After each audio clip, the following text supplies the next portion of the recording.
A lot of things that I did to put myself in situations where I could possibly die was because I didn't care if I died. I didn't care if, when I was 18, I never thought I would live to be 18. So I never cared to be 30, 40. I didn't think about that. I lived in the streets. I lived in a motel room. I slept on the floor. Um, I was poor. And so when I was younger, I used to hit things all the time because I was angry, and I would hit things. I would hit the wall, I'd hit doors, and then I started hitting glass. Um, I've had my knuckles stitched back together with fishing line because I refused to go to the doctor. Um, I punched a window and shaved my bone off and cut my tendons here. They put me in a 5150 house because they thought I was trying to kill myself. Um, I was drunk that night off White Wolf vodka. All my scars are vodka scars. I don't know why. But, or I would go walk places in the city that were in rival gang streets, and I would go by myself, knowing that I could be killed and not caring. I put a shotgun in my mouth when I was young. I was tired of watching my mother get beat up and staples put in her head. Watching her telling me she wanted to die.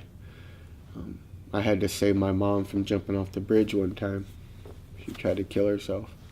I had to throw her off the bridge. And so...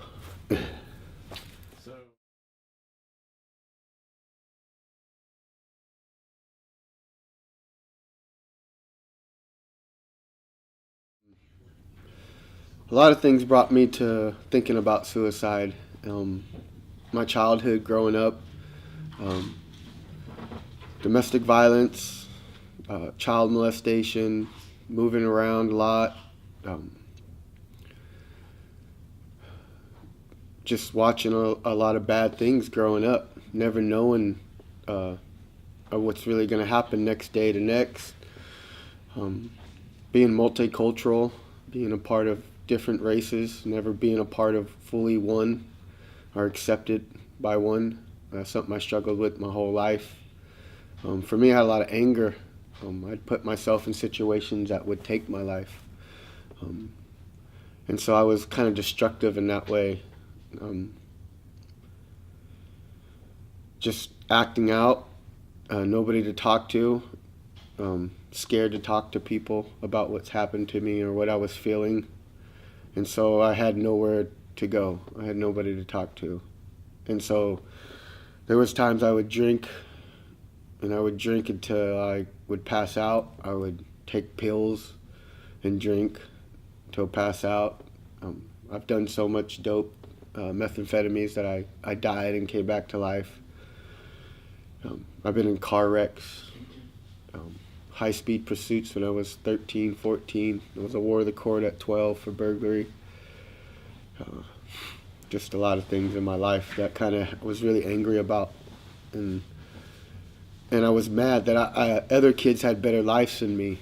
I was mad that they had like a Brady Bunch kind of home environment, and I used to want that really bad in my life, and was far from it.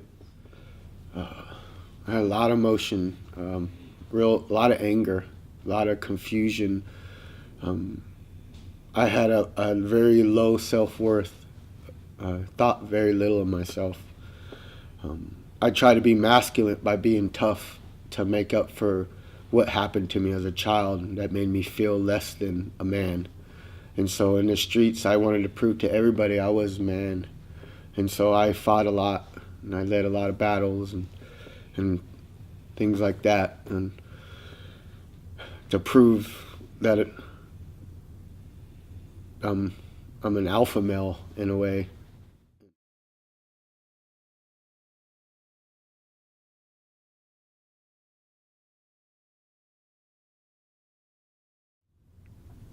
When I was 17, I had my daughter, and she was born a month. I didn't know about her. She was born a month, and I didn't know she was even born yet.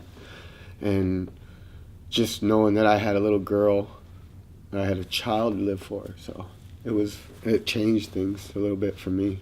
I actually cared if I died, but I was still drinking. I was still in pain. I was still hurting, but I had to live for my kid. I didn't want my kid to feel abandoned. I felt abandoned as a child. There's years of my life I don't know where my parents were. I was with my grandfather, and I didn't want to do that to them. Some of the things that I've done was I used to go lay down on the freeway by the Dumbarton Bridge. I would lay next to the on-ramp waiting for a car to run me over. And I laid there all night. A car pulled over and they saw me laying on the ground and they tried to help me.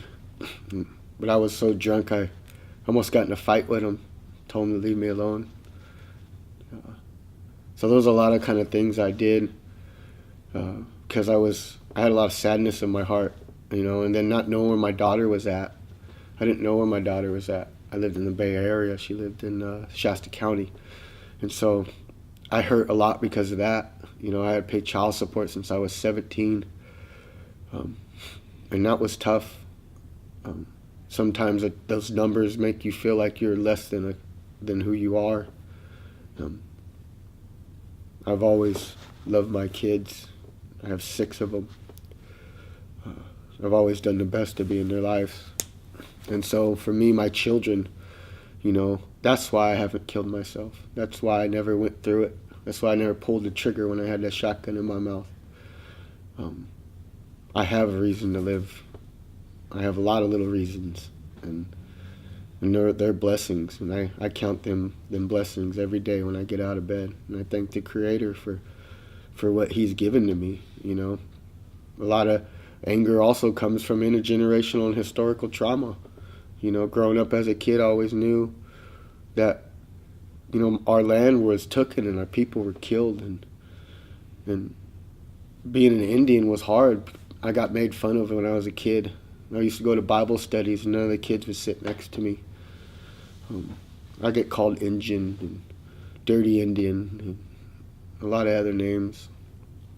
And so that was the beginning of me feeling what racism was like.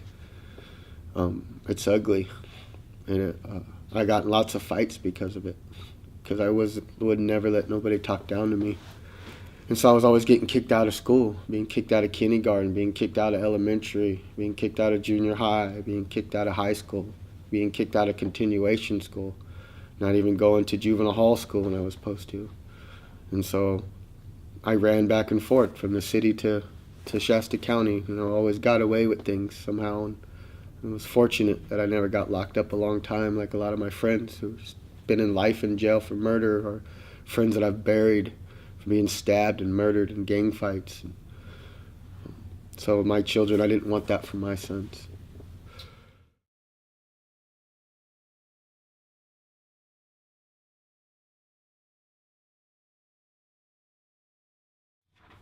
What helped me get healthy and kind of get some stability in my life and in my head was educating myself about what I was going through, and finding my people.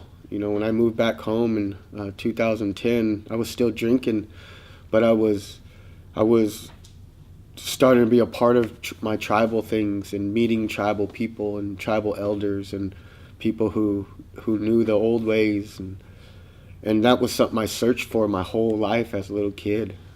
I was always looking for that. And so when I came home and found that, it was like finding myself. And it was a lot of healing for me. I went into that sweat lodge. That sweat lodge changed my life. Hearing my songs from the first time, it was something that my spirit yearned for since the day I was born. And so meeting strong Indian people and being a part of ceremony and learning what it meant to be Indian, being a part of your community, being a part of your culture, helping out, not being the craziest person at the party and not being the most fightingest one there. And, I had a lot of things backwards in my head, what it meant to be Indian. And so coming back home, I was able to open my eyes to what it really meant, and it opened my heart. I had a closed heart for a long time. I didn't let anybody in. Now I let everybody in. I have this big heart, and I care about people, and try to help other people get through the things that I've gotten through. So that's kind of my mission in my life is to help the youth and talk to people who are trying to not drink anymore, not to drug around, and to be better parents, and those are the things that I'm a part of now.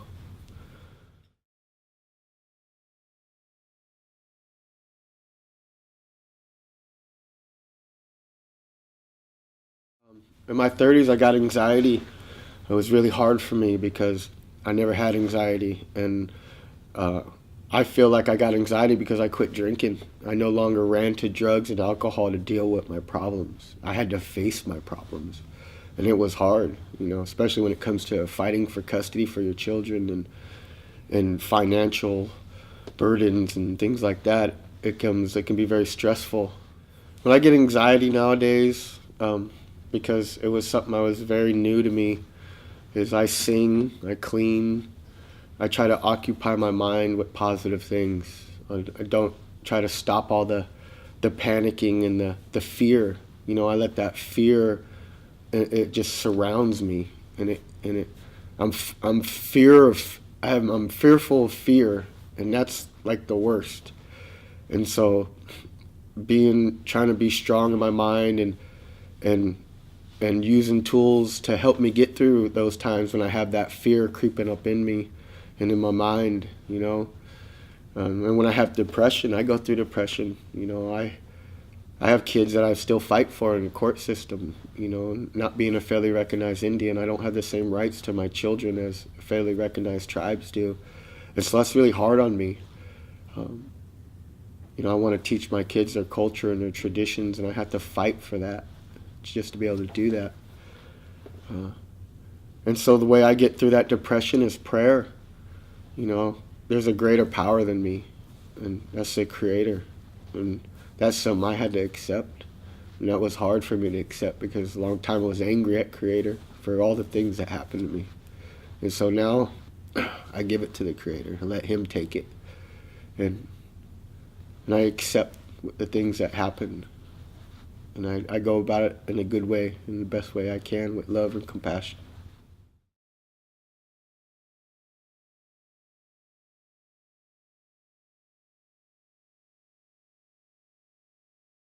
Um, Education for me, like learning about what I was going through, it started when I had court order to go to AA.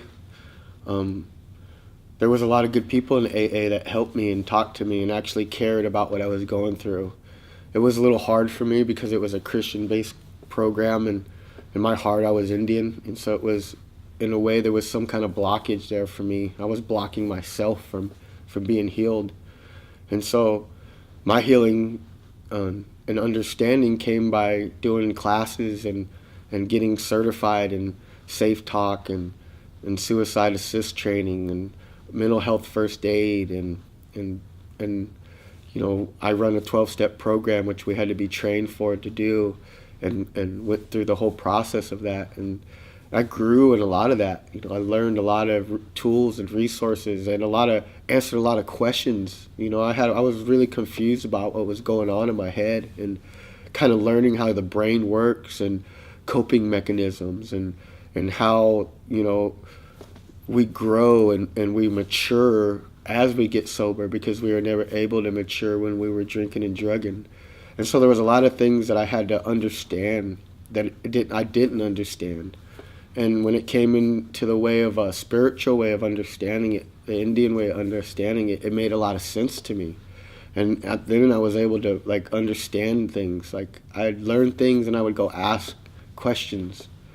And I think it was through teachers, through people in the community, through tribal leaders, through just meeting, volunteering sometimes. You get good information and good resources, and sometimes the most unexpected places. And I've been grateful that Creator has sent a lot of good people my way, and has helped me out on my journey and continues helping me out to this day.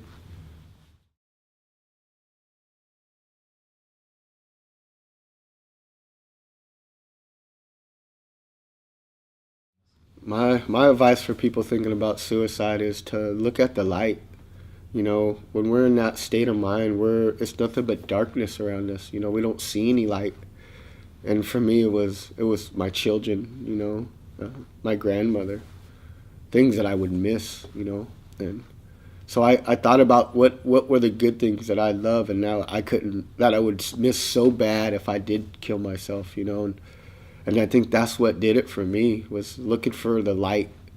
You know, we have to try to find that, because there is good in this world, in this life. And sometimes when we get sad and we get depressed, we don't think there is any. But we're blessed in so many ways that sometimes we're just blind to it, all the blessings that are right in front of us every day. And sometimes we just need to talk to somebody. We can't hold it in. You have to let it out. You have to find somebody and tell them how you feel. You can't keep it inside, because it'll eat you alive. You have to share.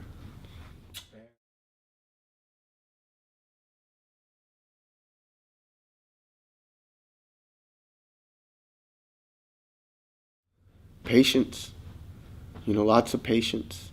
You know, people get wore out. People say, I'm going to kill myself all the time. And people, you know, because they hear somebody say that so many times, they don't take it serious. You know, that's a cry for help. Anytime anybody says it, there's something going on with them inside their heart and their head, and they need help.